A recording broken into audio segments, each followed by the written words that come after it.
South ఇండియాలోనే అతి తక్కువ ధరలకే నాణ్యమైన రత్నాలని అందించే ఏకైక సంస్థ 6 JVR. అబ్బాయిలకి కనీసం ఒక బయట ఆడపిల్లతో ఎలా ఉండాలి, తనతో ప్రేమగా ఎలా ఉండాలి, ఎలా మాట్లాడాలి, అసలు ప్రేమని ఎక్స్ప్రెస్ చేయటం కూడా తెలియదు. ఏదో పెళ్లి చేసుకున్నామా, తీసుకొచ్చామా, ఇంతే. ఇక మినిమల్ థింగ్స్ కూడా వాళ్ళకి తెలియవు. అదే ఇది ఎవరు తప్పు అంటే తల్లిదండ్రులు చెప్పకపోవటం అంటే బ్రాటప్ కరెక్ట్.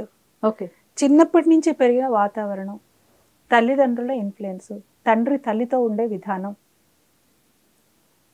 తండ్రి తన అక్క చెల్లెళ్ళతో ఉండే విధానం, ఆడపిల్లల్ని ఎలా ట్రీట్ చేస్తున్నారు ఇంట్లో, స్కూల్లో నువ్వు కోయడ్లో చదివితే ఆడపిల్లలతోని టీచర్లు ఎలా ఉంటున్నారు, వాళ్ళు ఎలా ఉన్నారు, మిగతా వాళ్ళు ఎలా ఉన్నారు, ఇవన్నీ నువ్వు చిన్నప్పటి నుంచి చూస్తూ పెరిగావు.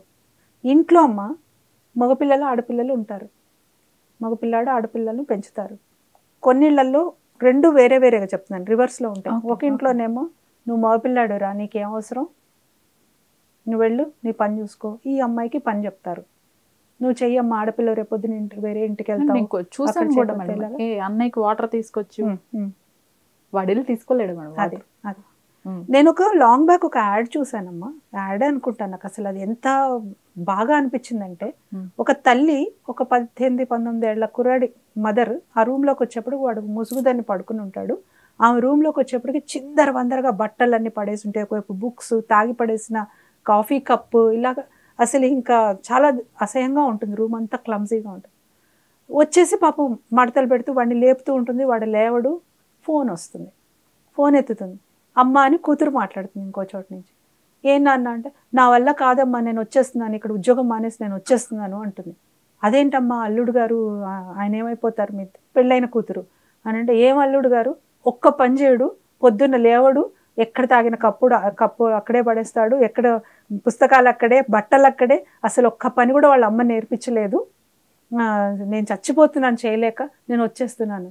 ఆలోచిస్తూ తల్లి పెట్టేసి చూస్తుంది. అప్పుడు వెళ్ళి ఒక్కటి పీకి లేచి ఫస్ట్ సర్దుకొని చెప్తుంది. అర్థమైందా? అంటే తల్లి బాధ్యత చాలా ఉంటుంది, తల్లిదండ్రుల బాధ్యత చాలా ఉంటుంది పిల్లలకి ఫస్ట్ నుంచి. ఇంకొకటి పేరెంటింగ్ దాకా వెళ్ళిపోతే, ఇంకా చిన్న దాకా వెళ్తే నేను పేరెంటింగ్ కూడా చెప్తాను, పిల్లల్ని ఇలా పెంచాలి, అలా పెంచాలి, ఇలా చెప్పాలి, అలా కాదు, ఎలా నువ్వు ఉండాలి. తల్లిదండ్రులు ఉండడమే పిల్లల్ని పెంచటం. తల్లిదండ్రులు ఎలా ఉంటారో పిల్లలు అలా పెరుగుతారు. వీళ్ళు రోల్ మోడల్స్ పిల్లలకి. ఎవరో హీరోయిన్ కాదు, అమ్మా నాన్నే హీరోయిన్ వాళ్ళకి. అమ్మా నాన్న, మా అమ్మ మా నాన్న ఇవాళ కూడా గొప్పగా చెప్పుకుంటాం. కాబట్టి మనము ఎలా ఉంటున్నామో మనం ఉండే తీరే పిల్లల మీద ప్రభావం చూపిస్తుంది.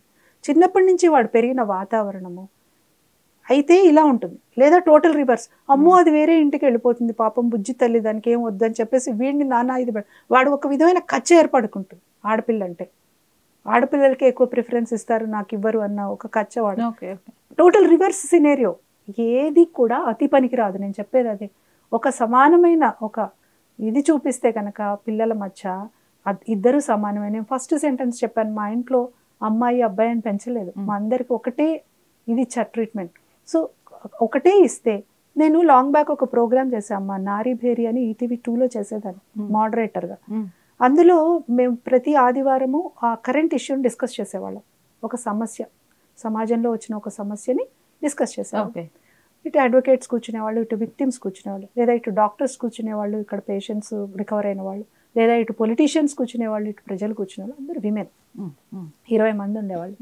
ఒకసారి సందర్భంలో ఒక యాసిడ్ కేసు అయింది, గుర్తుందా మీకు? యాసిడ్ దాడి జరిగి చాలా ఫస్ట్ అయినప్పుడు దాని మీద మేము డిస్కషన్ చేసినప్పుడు ఒక అడ్వకేట్ ఎంత అద్భుతంగా మాట్లాడారంటే, ఆమె ఎంతసేపు వాడిని ఉరితీయాలి, ఓకే వాడు తప్పు చేశాడు వాడిని ఉరితీయాలి, లేదా ఇంకేదో చేస్తారు, అవన్నీ చెయ్యాలి కాదనట్లేదు, కానీ మళ్ళీ ఇంకోటి తయారవ్వడం ఏంటి?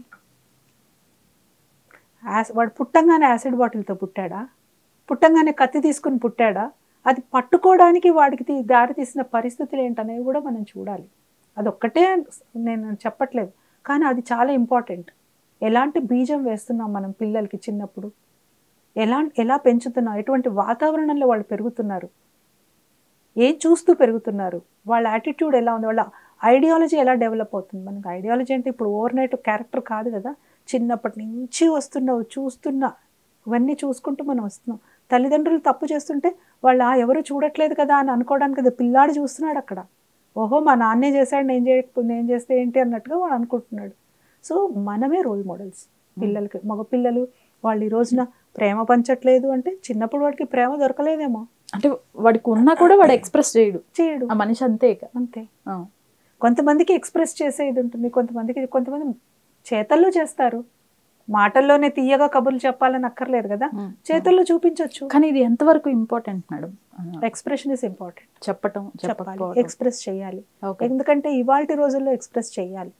ఒకప్పుడు ఊరికే ఇలా కంటి చూపుతోనో ఒక చెయ్యి పట్టుకుంటేనో ఒక చర్యతోనో అర్థం చేసుకునేంత స్పేస్, అలాంటి ఒక కండ్యూసివ్ అట్మాస్ఫియర్ ఉండేది. ఇప్పుడున్న మెకానికల్ రొటీన్ లైఫ్లో మనం చెప్పుకోకపోతే ఒక్కోసారి లేకపోతే మనం ఇంకా రొటీన్లో వెళ్ళిపోయే అవకాశం ఉంటుంది. కాబట్టి మధ్యలో హాయిగా ఐ లవ్ యూ చెప్పుకోవాలి, నువ్వు ఇవాళ బాగున్నావు అని చెప్పాలి, లేకపోతే నీకు ఇష్టమా అని చెప్పేసి ఏదైనా ఒకటి స్వీటో ఏదో తెచ్చియాలి, నీకు ఇష్టమైన కలర్ అనేసి ఏదైనా ఒక డ్రెస్సో లేకపోతే ఏదో ఒకటి చేయి.